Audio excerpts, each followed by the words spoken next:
और देखिए इस बीच एक बड़ी खबर है, बिहार में आपराधिक घटनाओं को लेकर सियासत गर्म नजर आ रही है। बड़ी जानकारी अपने दर्शकों को बताते हैं। जिस तरह से पिछले दिनों लगातार आपराधिक घटनाएं बढ़ी है, इसे लेकर अब आरजेडी ने सरकार को घेरने की कोशिश की है। सोशल मीडिया के जरिए आरजेडी ने इस पर निशाना साधा है। 1 दर्जन से अधिक घटनाओं का हवाला दिया गया है। सरकार ने आरजेडी के आरोपों को खारिज किया। सभी घटनाओं में त्वरित कार्रवाई का दावा किया गया है। सरकार ने आरजेडी के आरोपों को बेबुनियाद बताया है।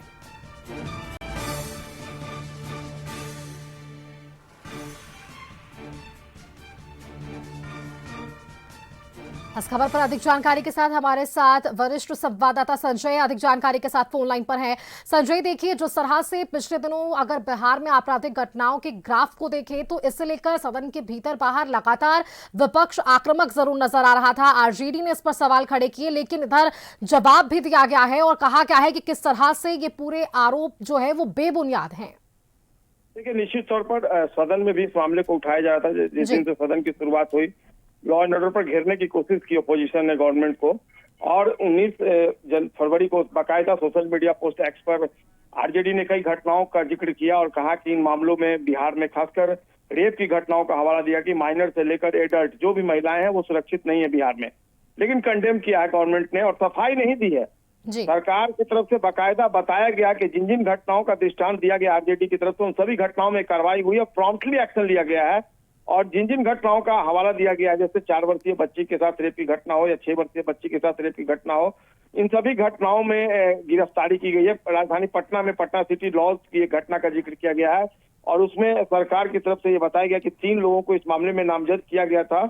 और इसके बाद जो मुश्ताक आलम है उसके विरुद्ध FIR लॉन्च किया गया है और पुलिस जो आगे की कार्रवाई में जुट गई है।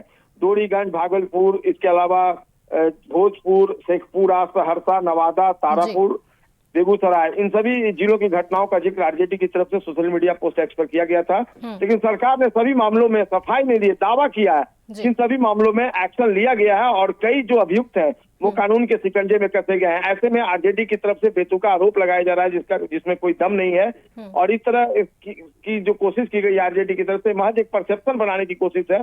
आरजेडी ने तथ्यों को छिपाया और फैक्ट छिपाकर एक परसेप्शन जो बना रही है आरजेडी, ये सही नहीं है। तो ऐसे में सरकार की तरफ से एक बात बताई गई कि सभी मामलों में एक्शन हुआ है और आगे भी एक्शन जारी रहेगा, क्योंकि क्राइम कंट्रोल नीतीश गवर्नमेंट की USP रही है और इसमें लगातार सरकार की तरफ से और पुलिस महकमे की तरफ से कार्रवाई की गई। बिल्कुल बिल्कुल संजय, बहुत शुक्रिया आपका हमारे साथ जुड़ने के लिए, तमाम जानकारियां हमारे दर्शकों से साझा करने के लिए। फिलहाल के लिए इतना ही, नमस्कार।